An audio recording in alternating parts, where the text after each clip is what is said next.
La Europa que te toca, el podcast de Equipo Europa y Supera.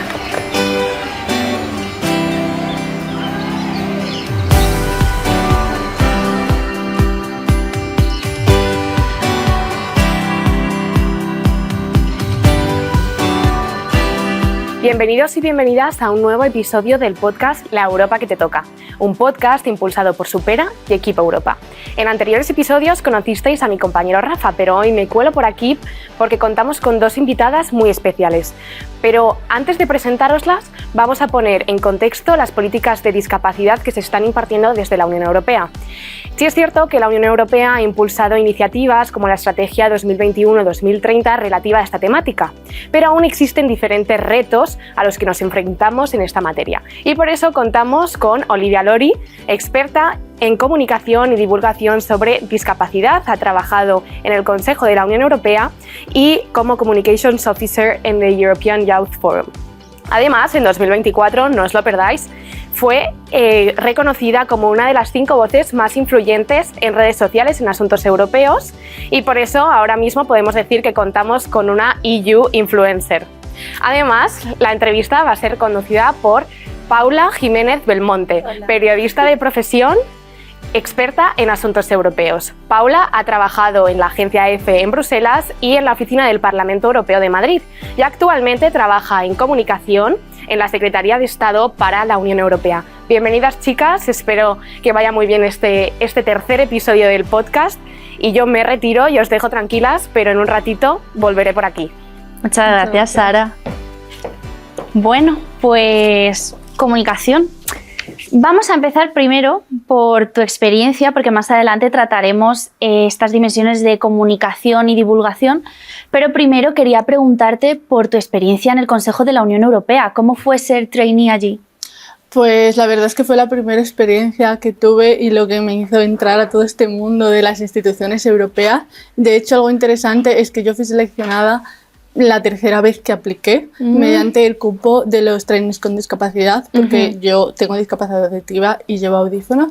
La verdad es que mi experiencia fue genial, o sea, me encantó, por eso sigo trabajando en todo este ambiente europeo. Y en el tema de la accesibilidad por la discapacidad también fue muy buena. Tenemos el Consejo cuenta con un departamento específico para ayudar a las personas, a los becarios, los trabajadores de ahí, que es el Departamento de Diversidad e Inclusión.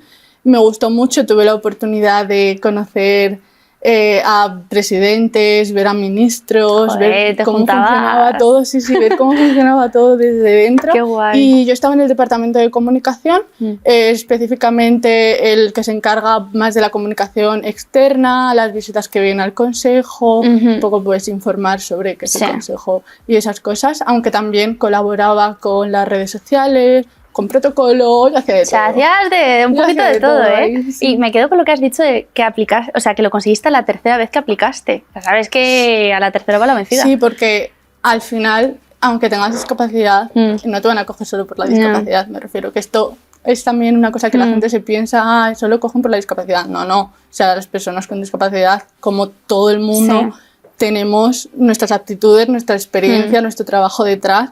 Y claro, solo hay como 2-3 posiciones cada periodo de prácticas reservados para las personas con discapacidad. Entonces, yo creo que hay un porcentaje de aceptación de un 3% entre los que aplican, entre todos los que se lo dan. Entonces, por eso, en la tercera vez que me lo dieron, yo ya tenía experiencia internacional, voluntariados y todas esas cosas. Entonces, pues al final me lo dieron y yo encantada. ¿Y para este tipo de prácticas recomiendas entonces tener cuanta más experiencia mejor?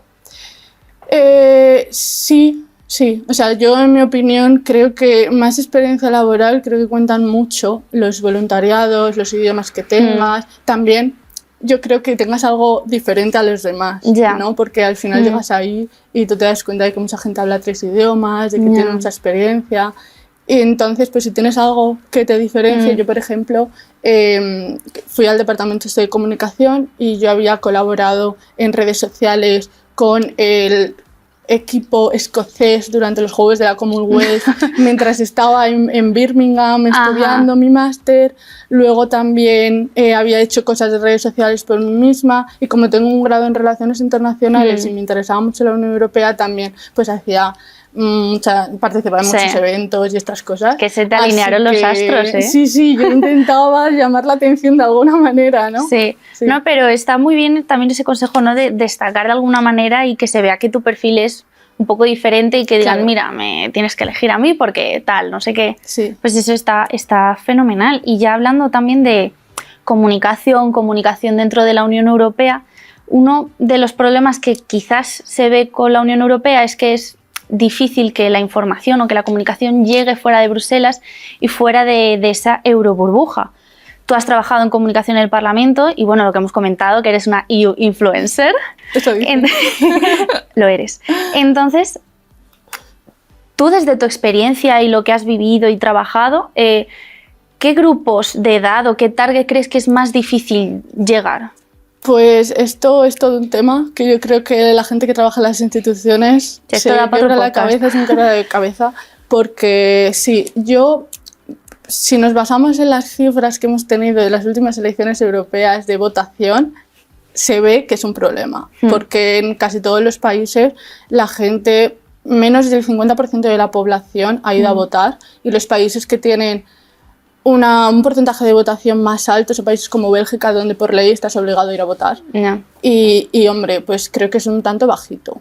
Luego, si nos basamos también en los últimos datos del Eurobarómetro sobre sentimiento europeo, sentimiento de pertenencia a la Unión Europea, hay países como Eslovenia, República Checa, Bulgaria, Hungría, que tienen unos porcentajes bastante bajitos. Entonces yo diría que es más difícil llegar a jóvenes de esos países, porque también se han visto noticias como pues en Hungría ha habido propaganda antieuropea, en Bulgaria hace poco vandalizaron las oficinas de la Unión Europea, entonces creo que es más difícil llegar a esos grupos de gente. Pero sí, creo que es más complicado llegar a esos grupos, y en general creo que hace falta mucho más para llegar a ese 50% de la población que no ha ido a votar, pues que se informe más. ¿Y qué medidas crees que se están tomando ahora que sí que son eficaces? Y también ya, pues, ¿qué propondrías tú? Pues estoy viendo que, por ejemplo, las instituciones europeas están invitando a muchos influencers últimamente, sí, eso es verdad. Que no tienen por qué ser gente que crea contenido sobre cosas internacionales, sino pues creadores de contenido, se les invita, se les muestra los edificios, lo que se hace, se lo explica, y ellos también tienen la oportunidad de crear contenido. Entonces al final pues toda esa información se diversifica, ¿no? Sí. Y llega hasta esas personas que a lo mejor no sabían tanto de ello. También hay programas para jóvenes periodistas, por ejemplo, que es básicamente lo mismo, les invitan, les informan. Les muestran. También hay herramientas online en las instituciones europeas para profesores que ayudan a comunicar sobre la Unión Europea de una forma más accesible y más chula para la gente joven. Y luego también hay una web que me gusta mucho del Parlamento, que se llama What Europe Does For Me. Ah, esa web es muy buena. Que está muy bien, porque básicamente te metes y pues tal y como dices, ¿qué hace la Unión Europea por mí? Entonces puedes filtrar por región, por país o por tema. Claro. Exactamente, puedes ver pues cosas financiadas por la Unión Europea, proyectos, actividades. Sí, ves cómo te afecta en el día a día a ti. Sí. Creo que está muy bien. Sí. Y lo que comentabas, ¿no?, de estas medidas de llevar a influencers que a lo mejor no tienen tanto que ver con cosas del Parlamento y tal. Por ejemplo, yo he visto influencers que hacen cosas de arquitectura ir a hablar sobre el edificio del Parlamento Europeo en Estrasburgo. Entonces, vemos que hay como mucha diversidad de creadores de contenido, de influencers. Y ahora, pues por supuesto, vamos a hablar de ti como EU influencer, que es además un título que recibiste el año pasado, que en 2024 te reconocieron como influencer y como una de las 5 voces más influyentes en asuntos europeos. Entonces, ¿cómo ha sido tu evolución hasta alcanzar este logro, este reconocimiento? Pues mira, yo cuando entré en las instituciones europeas como becaria con discapacidad, yo me di cuenta que hacía falta un poco más de representación de las personas con discapacidad trabajando. Entonces yo a partir de ahí, como también me gustan mucho las redes sociales, pues empecé a pensar y dije, oye, pues creo que esto es un nicho que puedo cubrir porque no he visto casi nadie que hable en las redes sociales, Instagram, TikTok, sobre estos temas. Algunos hay, pero pocos. Digo, igual puedo probar, y realmente quería también influir para ayudar a la gente a cambiar su visión sobre la discapacidad. Como una persona, pues como yo, con discapacidad, trabajando en temas europeos, que está ahí, ¿no? Y hacer a la gente cambiar y decir, bueno, una persona con discapacidad es una persona normal, al fin y al cabo, ¿no? Que puede hacer todo lo que puede hacer cualquiera. Así empecé, y empecé de cero, o sea, yo me hice una cuenta nueva. Y nada, pues empecé a crear el contenido, sobre todo comparto temas que me parecen interesantes, guays. O sea, intento no poner ahí el documento que ha sacado la comisión. Sí, temas así más diferentes, como por ejemplo, tengo un vídeo que se hizo bastante viral sobre que hay en algunos países de la Unión Europea que donde las personas con discapacidad intelectual no tienen permitido votar en las elecciones europeas. Eso lo saqué en colaboración con una ONG que era muy interesante, la Tarjeta Europea de Discapacidad y otros muchos temas, pero me intento no basar simplemente en eso, sino también comunicar sobre la Unión Europea por ese tema, para hacerlo más inclusivo. Y más accesible, ¿no? Que quizás no se conoce tanto. Inclusivo, sí, o sea, no enfocarme simplemente en eso, sino en todo, y meterlo pues como una parte más. Claro, o sea, al final también es una parte de ti y hablas de ello. Y bueno, pues al final yo creo que a la gente le gustó, supongo. Empecé a tener unos cuantos más seguidores, se me hizo algún que otro vídeo viral, no sé qué. Y nada, pues realmente creo que tengo más impacto de lo que es el número de seguidores. Porque claro, tú me comparas a mí el número de seguidores que uno pueda tener cualquier otro influencer y dices, no es para tanto, pero al hablar de algo tan diferente, específico y enfocado en el tema europeo, en unas plataformas que llegan más a la gente joven, pues me invitan a cosas como lo que estamos haciendo ahora, y a mí me encanta, la verdad. Además no todos son los seguidores, que aunque digas, pues hay otros influencers que tienen más seguidores que yo, bueno, pero el impacto, y no hablan de lo mismo que tú tampoco. Sí. Y también has hablado de colaboraciones y demás. Corrígeme si me equivoco, pero ¿no saliste también en Instagram de la Comisión Europea?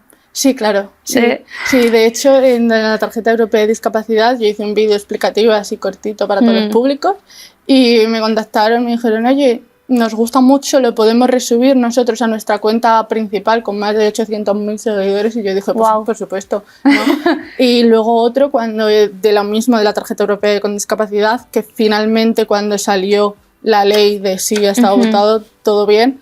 Ahí también tengo otro vídeo, muy cortito, pero llamativo, que me sorprendió que en TikTok fuera tan bien, porque es un tema como muy técnico, muy nicho, ¿no? Y fue muy bien.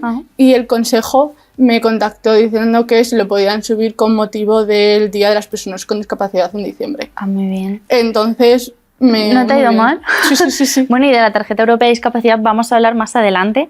Quería preguntarte por tu rol como Communications Officer en el European Youth Forum. Sí. Más o menos en qué consiste tu día a día, si nos puedes contar, pues eso, qué haces en tu día a día, si has tenido alguna barrera que superar, y por supuesto que yo esto creo que le va a gustar a la gente, alguna anécdota que tengas también de tu rol, ya no solo como Communication Officer, sino también como creadora de contenido. Sí, pues lo que me da de comer para pagar mi casa y la comida. Y hacer esos vídeos maravillosos. Mi trabajo, sí, al final toda la creación de contenido lo hago porque me gusta, me importa, me interesa, me afecta, y realmente quiero hacer un cambio positivo en la sociedad. Pero mi trabajo como Communication Officer en el Foro Europeo de la Juventud, pues también llevo las redes sociales, entonces mi día a día pues consiste en todo el proceso que lleva eso, planear, crear contenido, hacer el seguimiento, contestar mensajes, y luego también pues estar en permanente contacto con mis compañeros que llevan los temas más de policy, entonces para ver que todo esté en línea en la comunicación. También cubrir eventos como el EU Youth Dialogue, el Diálogo Europeo de la Juventud, o el evento de la Juventud Europea, que es cada 2 años en el Parlamento. Pues muy dinámico, muy bien. También estar en permanente contacto con nuestras organizaciones miembros, que una es el Consejo Español de la Juventud. Y en eso consiste un poco mi día a día. Y luego, pues de las anécdotas, ¿no? Sí. Me has preguntado. Cuéntanos, ¿has tenido alguna anécdota, ya sea, pues eso, como digo, en Communication Officer o como creadora de contenido, que digas, o tierra trágame o no me puedo creer que me haya pasado esto? Pues sí, tengo muchas. O sea, ahora piensa cuál cuentas. Sí, tengo muchas. Una de ellas fue en mis primeras prácticas en el consejo. Yo estaba colaborando con protocolo y teníamos pues una cumbre donde estaban todos los presidentes. Entonces yo estaba perdidísima en los edificios, o sea, porque había sido como un mes después de empezar. O sea, a ver, es que moverse por los edificios de las instituciones europeas no es fácil. Bueno, y en el Parlamento yo creo que me he perdido 28.000 veces. Yo también. Claro, y en el del consejo yo estaba perdidísima. Y me dicen, no, porque eso está cerrado, tienes que ir para el otro lado. Fui al otro lado y me estaba pasando Borrell por la cara, que era el que ha sido el alto representante para las relaciones exteriores, y de hecho me miró un poco de... y yo ¿qué haces aquí? pensando, creo que aquí no estoy muy bien. Creo que aquí precisamente no puedo estar, aunque yo tenga la acreditación de acceso, yo creo que aquí muy bien no puedo estar. Luego en otra de estas mi rol era básicamente indicar a los presidentes para dónde tenían que ir, y me gustó mucho pues porque pasó todos los mandatarios de los países, de los Estados miembros, por la cara. Entonces yo, hola, o saludo, hello, depende, ¿no? Y eso me gustó mucho, es una de las anécdotas así que siempre recuerdo que me gustaron, la verdad. Joder, pues qué guay, qué divertido, es que no te tienes que aburrir, la verdad. Sí, bueno, ¿puedo contar una más que esa? Sí, yo creo que sí, tenemos tiempo. Que esa es muy guay. A ver. ¿Tú conoces la serie Parlament? Sí. Pues yo salgo algún segundo en la última temporada. Cuando están grabando en no sé qué consejo, no sé qué, había una cumbre. Europeo. Sí. Salgo yo por detrás y no sé si otra pasando. De hecho me pusieron maquillaje y todo. Y me encantó porque es que soy súper fan de la serie. Sí. Creo que lo explica todo el proceso europeo muy bien. Y lo veía incluso antes de que me diesen las prácticas y me hizo mucha ilusión. Y lo conseguí básicamente por echarle cara al asunto. Porque hombre, yo les vi grabando y digo, tal, soy muy fan, una foto, no sé qué. Luego escribí... Y dijeron, tira, ¿qué vas a hacer de extra? Sí, no, bueno, luego escribí al main character, al protagonista, por Instagram. Oye, tal, me gusta mucho, ¿cómo puedo yo participar como extra, aunque sea? Me dio un email, contacté y al final pues ahí estuve. Joder, qué guay. Sí, que no te aburres, ¿eh? No te aburres. Pues ahora vamos a pasar a la discapacidad y me gustaría hablar de la discapacidad en las instituciones europeas, que bueno, en materia de discapacidad la Unión Europea ha desarrollado una serie de políticas y medidas buscando garantizar la accesibilidad. Sin embargo, de acuerdo con testimonios de primera mano, sí que existen diversos problemas en cuanto a listas de espera, reconocimiento de discapacidad, saturación del personal. Tú como persona con una discapacidad, has comentado un poco ya cuál ha sido tu experiencia, ¿no? Pues con las prácticas, con aplicar y tal, pero ¿te has encontrado algún obstáculo o problema con el tema pues, de accesibilidad? Sí, personalmente sí. Y esto de que hay mucho margen de mejora. Esto lo sé y no lo digo yo, o sea, también lo dicen los informes del Defensor del Pueblo Europeo. Y sí, bueno, tengo que decir que en el Consejo la verdad que no mucho. Desde el primer momento me sentí súper incluida.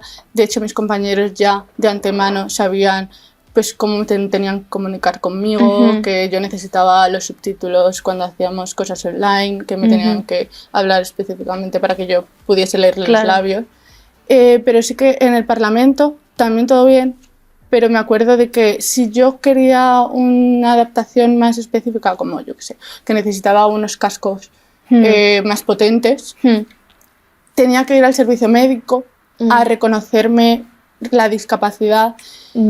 Y claro, cualquiera que haya tenido que pasar por el proceso de reconocimiento de la discapacidad sabe que es un proceso burocrático un poco cansado y largo.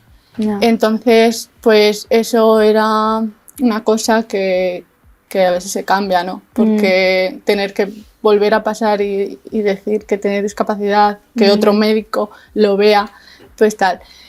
Y sí, creo que hay mucho margen de mejora. Mucho margen de mejora en el seno de las instituciones.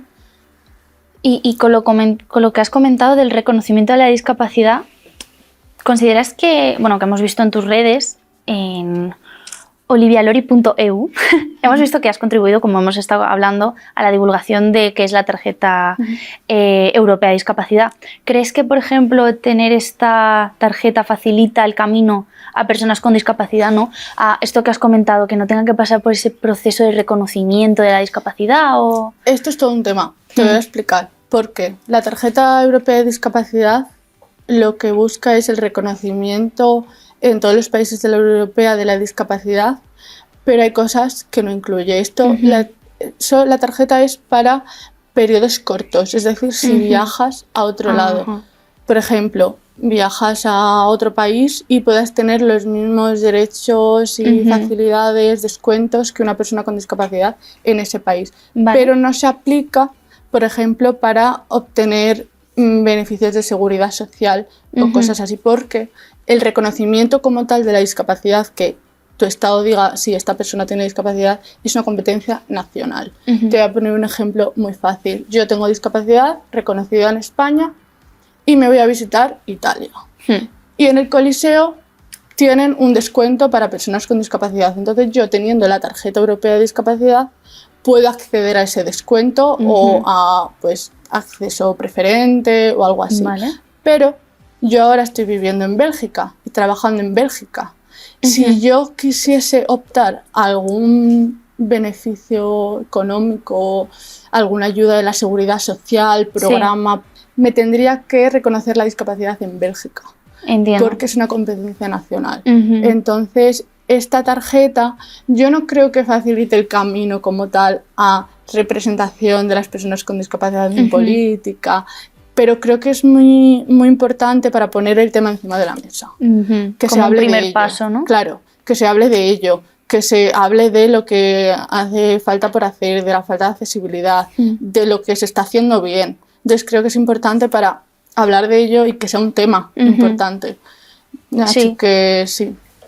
Pues ojalá que sea un primer paso, ¿no? Para que sea más fácil este camino para las personas con discapacidad. Y también pues hemos hablado de instituciones europeas, de todo. ¿Conoces algún eurodiputado con discapacidad? Sí, sí. De hecho, tengo bastante contacto con una de ellas, alemana. Tengo algún vídeo entrevistándola y esta pregunta se la hice a ella en el último vídeo que tengo. ¿Cuántos eurodiputados hay con discapacidad en el Parlamento Europeo? Que son 720 en total. En la anterior legislatura había 7. Y en esta legislatura, que se sepa, 3. 3. Ella me comentó que si lo comparas con el número de personas con discapacidad de la Unión Europea, que son 100 millones de personas, Ya. es una representación muy bajita. Pero una persona con discapacidad siendo eurodiputado no significa que solo se vaya a centrar en eso. temas al de final ya. hace todo.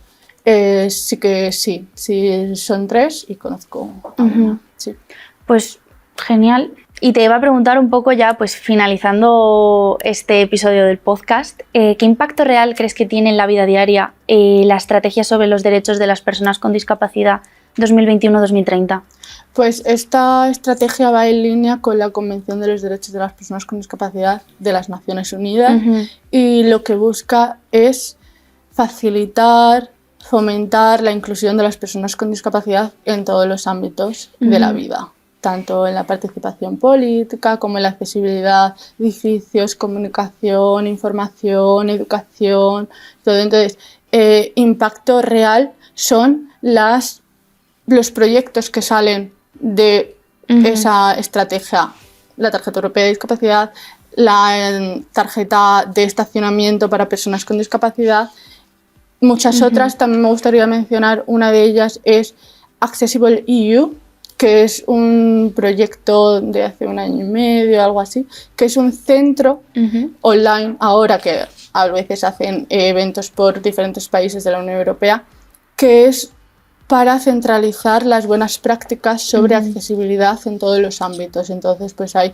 intercambio de información y es una de las iniciativas que se ve que tiene impacto en la vida real de las personas, porque de ahí salen pues mejoras en la accesibilidad, mejoras en la libertad de movimiento, entonces sí tiene bastante impacto. Pues esperemos entonces que siga por ese camino. Sí, ojalá. Y Olivia, si pudieras echar la vista atrás con todo lo que has vivido, todo lo aprendido, si pudieras hablar con tu Olivia de 5 años, súper rápido y súper... Si pudieras decir una frase, ¿qué le dirías? ¿De 5 años o hace 5?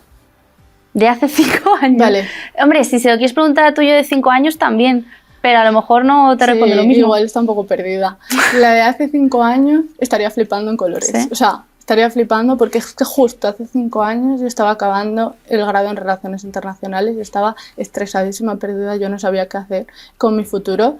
Sabía que me quería dedicar a temas europeos y le diría que siga, que aproveche todas las oportunidades que tiene, que diga que sí absolutamente todo, porque luego todo cuenta, y que siga con esa sonrisa con la que siempre, el talante que siempre tiene ante todo. Joder, pues normal que estoy flipando en colores y que no ha estado perdido en la vida después de la carrera. Ya ves. Pues yo creo que hemos hablado de todo, de comunicación, de redes sociales, de discapacidad. Entonces voy a dar paso a nuestra queridísima Sara para despedir este episodio. Hola de nuevo, chicas. Me ha encantado. Espero que a nuestros oyentes les haya parecido tan interesante como a mí. Y enhorabuena, Olivia, por tu trayectoria y sobre todo también por el impacto que estás teniendo en un sector que, por desgracia, esta vez es un poco olvidado. Así que nada, nos vemos en el próximo episodio y gracias a todos y sobre todo a ti que nos estás escuchando.